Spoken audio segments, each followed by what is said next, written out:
সংসদ ভবনের ভেতরে দৃশ্যটা যদি কেউ নিজের চোখে দেখতেন তাহলে হয়তো বিশ্বাসই করতে পারতেন না যে মাত্র কয়েক সপ্তাহ আগে এই মানুষগুলো দেশের সবচেয়ে ক্ষমতাধর ব্যক্তিদের কাতারে দাঁড়িয়েছিল। নতুন সংসদের নবনির্বাচিত এমপিদের শপথ অনুষ্ঠান চলছিল। সবার মুখে উৎসবের আমেজ, ক্যামেরার ফ্ল্যাশ চলছে, হাতে হাত মিলছে, করমর্দন হচ্ছে, হাসি বিনিময় হচ্ছে। ঠিক এই জমজমাট পরিবেশের এক কোনায় একটু আড়ালে দাঁড়িয়েছিলেন দুইজন মানুষ যাদের নাম মাত্র কিছুদিন আগেও দেশের প্রতিটি সংবাদ শিরোনামে ঘুরে ফিরে আসত। বিদায়ী অন্তর্বর্তীকালীন সরকারের দুই প্রভাবশালী উপদেষ্টা আসিফ নজরুল আর সৈয়দা রেজওয়ানা হাসান। তাদের চোখ মুখে এক ধরনের অসহায়ত্ব স্পষ্ট। তারা হয়তো ভেবেছিলেন কেউ না কেউ এসে অন্তত একটা কুশল বিনিময় করবে, একটু সৌজন্যমূলক কথাবার্তা হবে, কিন্তু বাস্তবতা ছিল তার সম্পূর্ণ উল্টো। বিএনপির বাঘা বাঘা নেতারা একের পর এক তাদের সামনে দিয়ে গটগট করে হেঁটে গেলেন। কেউ একবারও থামলেন না, কেউ একটু মাথাও নাড়ালেন না, কেউ চোখে চোখও রাখলেন না। আসিফ নজরুল আর রেজওয়ানা হাসান যেন দেয়ালের সাথে মিশে যাওয়া দুটো ছায়া। কেউ তাদের অস্তিত্বটুকু স্বীকার করতে রাজি নন। ফ্যালফ্যাল করে তাকিয়ে রইলেন দুজনেই, মুখে কোনো কথা নেই, চোখে শুধু অবিশ্বাস আর গ্লানি। কিন্তু অপমানের গল্প এখানে শেষ হয়নি। একই অনুষ্ঠান স্থানে আরও একটি দৃশ্য ঘটল যা শুনলে যে কোনো মানুষের গায়ে কাটা দেবে। সাবেক পররাষ্ট্র উপদেষ্টা তৌহিদ হোসেন দাঁড়িয়েছিলেন একটু দূরে, একা, নিঃসঙ্গ। তার হাতে মোবাইল ফোন, তিনি চুপচাপ মোবাইলের স্ক্রিনে আঙুল বোলাচ্ছেন। হয়তো ব্যস্ত থাকার ভান করছেন যাতে একাকিত্বটা কেউ বুঝতে না পারে, কিন্তু বাস্তবতা তো চোখের সামনেই। কেউ তার দিকে ফিরেও তাকাচ্ছেন না। ঠিক সেই মুহূর্তেই পুলিশের একজন সাধারণ সাব ইন্সপেক্টর ভিড় ঠেলে সামনে এগিয়ে যাচ্ছিলেন। যাওয়ার পথে তিনি তৌহিদ হোসেনকে রীতিমতো ধাক্কা দিয়ে এগিয়ে গেলেন, পেছনে ফিরেও তাকালেন না। একটু আগেও এই পুলিশ বাহিনীর কর্মকর্তারা একটি মানুষকে দেখলে টান টান হয়ে দাঁড়াতেন, সেলুট দিতেন, স্যার স্যার বলে মুখে ফেনা তুলতেন। আজ সেই একই পুলিশের একজন সাধারণ এসআই তাকে ধাক্কা মেরে চলে গেলেন, যেন তিনি রাস্তার ধারের একটা খুঁটি।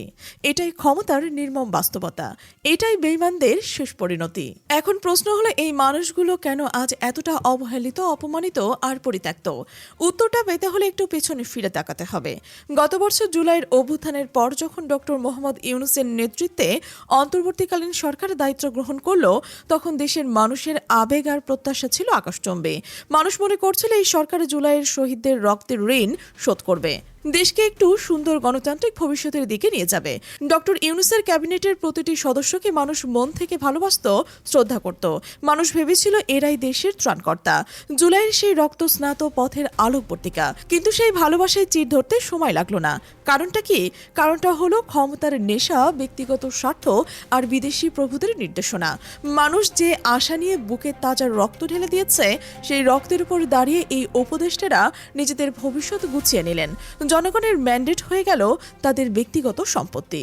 এই পতনের বীজ আসলে বপন হয়েছিল গত বছর ডক্টর ইউনূসের সেই বিতর্কিত লন্ডন সফরের সময়। লন্ডনের হিমশীতল কোনো বদ্ধ ঘরে পর্দার আড়ালে যে মাস্টার প্ল্যান তৈরি হয়েছিল, সেটা দেশের মানুষ টের পেয়ে গিয়েছিল। সেই মুহূর্ত থেকে মানুষের মনে সন্দেহের বীজ গজতে শুরু করেছে। মানুষ বুঝে যায় এই সরকার আর নিরপেক্ষ নেই, তারা একটি নির্দিষ্ট রাজনৈতিক দলকে ক্ষমতায় বসানোর সিঁড়ি হিসেবে কাজ করছে। জুলাইয়ের ম্যান্ডেটকে সেই লন্ডনের ঠান্ডা ঘরে বসে বিক্রি করে দেওয়া হলো। এবার একটু ব্যক্তিবিশেষ তাকানো যাক। আইন উপদেষ্টা আসিফ নজরুলের কর্মকাণ্ড দেশের মানুষকে সবচেয়ে বেশি হতাশ করেছে। তিনি আইনের নামে যা করেছেন সেটা আইন বলা যায় না, সেটা ছিল নিখুঁত প্রহসন। একদিকে তিনি আওয়ামী লীগের সন্ত্রাসী ও খুনি আসামিদের গণহারে জামিন দিতে রাস্তায় ছেড়ে দিয়েছেন, মানুষ যাদের বিচার চেয়েছিল তাদের তিনি মুক্ত করে দিয়েছেন। অন্যদিকে জামাত শিবিরের তরুণ কর্মীদের পুরনো রাজনৈতিক মামলাগুলো ইচ্ছে করে জিয়ে রেখেছেন, সেগুলো খারিজ করার সুযোগ থাকলেও তিনি করেননি। কারণটা পরিষ্কার, তিনি জুলাইয়ের আকাঙ্ক্ষাকে মানেননি। তিনি একটি নির্দিষ্ট রাজনৈতিক দলের এজেন্ডা বাস্তবায়নে কাজ করেছেন। দেশের আপামর জনতা তার এই আচরণে এতটাই ক্ষুব্ধ ছিল যে তাকে করার কথা প্রকাশ্যে বলতে শুরু করেছিল।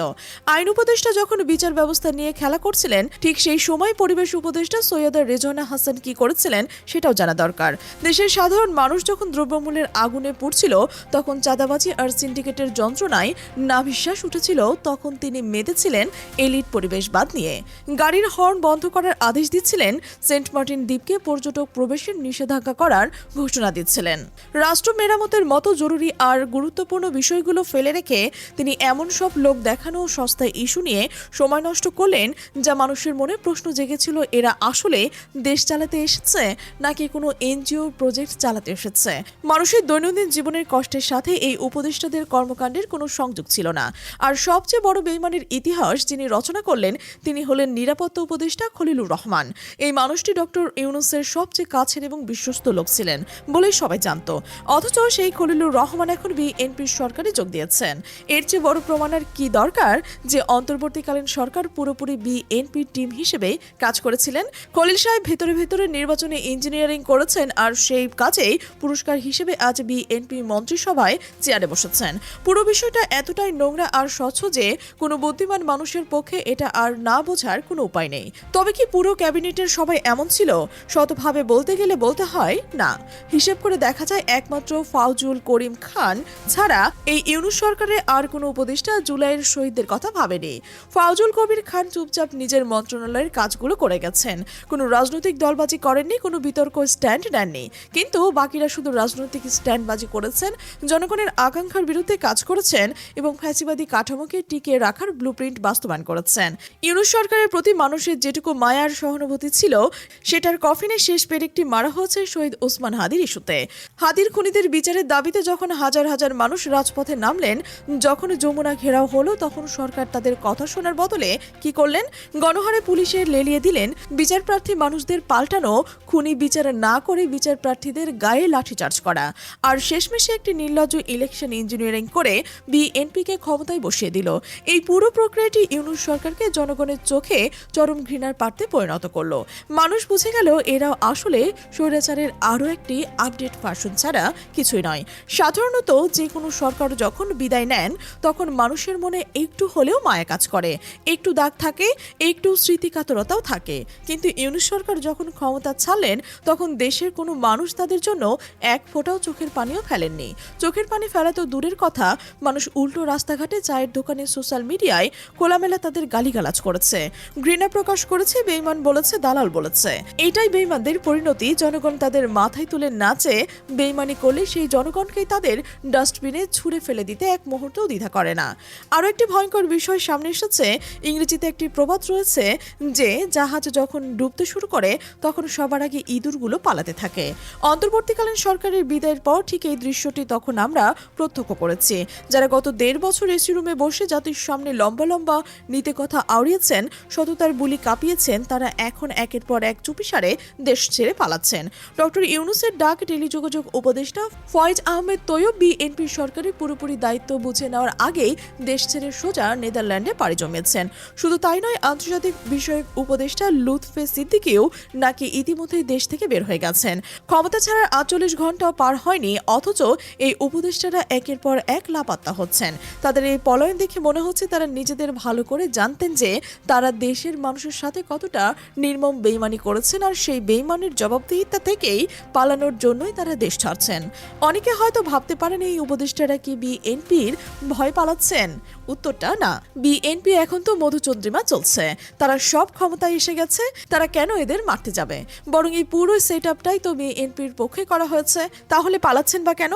আসল কারণটা হলো জনতার পিটুনি খাওয়ার ভয়ে। তারা খুব ভালো করে জানেন যে জুলাইয়ের আকাঙ্ক্ষাকে গলা টিপে হত্যা করে তারা যে ইলেকশন ইঞ্জিনিয়ারিং করেছে এবং শহীদ হাদির মতো তরুণদের খুনিদের বাঁচিয়ে তাদের সাধারণ মানুষের বুকে ক্ষোভের যে আগুন জ্বলছে সেটা যে কোনো মুহূর্তে বিস্ফোরিত হতে পারে। রাস্তায় নামলেন জনগণ পিটুনি দিতে পারে, এই মনস্তাত্ত্বিক আতঙ্ক থেকেই বাকি অনেক উপদেষ্টা এখন গোপনে ট্রাভেল ব্যাগ গোছাচ্ছেন বলেই খবর পাওয়া যাচ্ছে। এবার আসা যাক আরও একটি জ্বলন্ত দৃষ্টান্ত, যেখানে ইংরেজিতে বলা হয় কার্মা ইজ আ বুমেরাং। রাষ্ট্রীয় সংসদ সংস্থা বাসুসের এমডি মাহবুব মোর্শেদের ঘটনা শুনলে হাসবেন না কাঁদবেন সেটা নিজে ঠিক করতে পারবেন না। এই মাহবুব মোর্শেদ সাহেব গত 1.5 বছর ধরে বাসুসকে ব্যবহার করছে, পুরোপুরি বিএনপির ক্ষেত্রে দালালি করেছেন। প্রতিটি সংবাদে বিএনপির গুণগান গেয়েছেন, আর সুযোগ পেলেই জামাত ইসলামের বিরুদ্ধে বিষোদগার করেছেন, নেগেটিভ ইমেজ ছড়িয়েছেন, ফেসবুকে কটু স্ট্যাটাসও দিয়েছেন। তিনি মনে মনে ভেবেছিলেন বিএনপি ক্ষমতা এলে তাকে মাথায় তুলে নাচবেন। তার এই দালালির পুরস্কার তিনি হাতে নাতে পেয়েছেন। কিন্তু বাস্তবে কি হলো? সেই বিএনপির লোকেরা এখন তাকে মুখে ধরে মারছে, আর তিনি এখন মিডিয়া এসে কান্নাকাটি করছেন, নিজেদের দুর্দশার কথা জানাচ্ছেন। এটাই হলো দালালদের আসল পরিণতি। এখন সবচেয়ে বড় যে খবরটা আসছে সেটা হলো বিশ্বস্ত সূত্রে জানা গেছে যে খুব শীঘ্রই এই বিদায়ী সরকার বেশ কয়েকজন হাই প্রোফাইল উপদেষ্টা এবং ঊর্ধ্বতন আমলাকে গ্রেপ্তার করা হতে পারে। বিএনপি তাদের নিজেদের ভাবমূর্তি পরিষ্কার রাখার জন্যই এবং আমরা দুর্নীতির বিরুদ্ধে কঠোর এই বার্তা দেওয়ার জন্য এই পরিত্যক্ত উপদেষ্টাকে বলির পাঠা বানাচ্ছে, যাদের ব্যবহার করা শেষ পর্যন্ত একটা টিস্যু পেপারের মতো ছুঁড়ে ফেলে দেওয়া হবে। ইউজ অ্যান্ড থ্রো, এটাই ক্ষমতার নির্মম খেলা। আজকের এই পুরো ঘটনা প্রবাহ থেকে একটি বিষয় পরিষ্কার, আজ আসিফ নজরুল, ফয়েজ আহমেদ, তৈয়ব, লুৎফি সিদ্দিকী বা মাহবুব মোর্শেদের যে করুণ এবং অপমানজনক পরিণতি আমরা দেখেছি তা কোনো রাজনৈতিক দুর্ঘটনা নয়। এগুলো হলো জুলাই আগস্টের 2000 শহীদের সাথে বেইমানির সরাসরি ফল। যে তরুণরা বুকে তাজা রক্ত দিয়ে স্বৈরাচারীকে হটিয়েছে, তাদের রক্তের উপর দাঁড়িয়ে যারা নিজেদের আখের গুছিয়েছেন, একটি দলের দালালি করছেন এবং জনগণের ম্যান্ডেট চুরি করছেন, প্রকৃতি তাদের ক্ষমা করবে না, ইতিহাস তাদের ক্ষমা করবে না। এই ঘটনা আগামী দিনের যে কোনো সরকারের জন্য একটি বিশাল শিক্ষা হয়ে থাকবে। শহীদের রক্তের সাথে বেইমানি করলে, জনগণের আকাঙ্ক্ষাকে পায়ে মারলে দিন শেষে এইভাবে পচা মাল হয়ে বিদায় নিতে হবে। কেউ পাত্তাও দেবে না, কেউ ফিরেও তাকাবে না। ঠিক যেমন আজ রিজওয়ানা হাসান আর আসিফ নজরুলদের দিকে কেউ ফিরেই তাকাচ্ছেন না।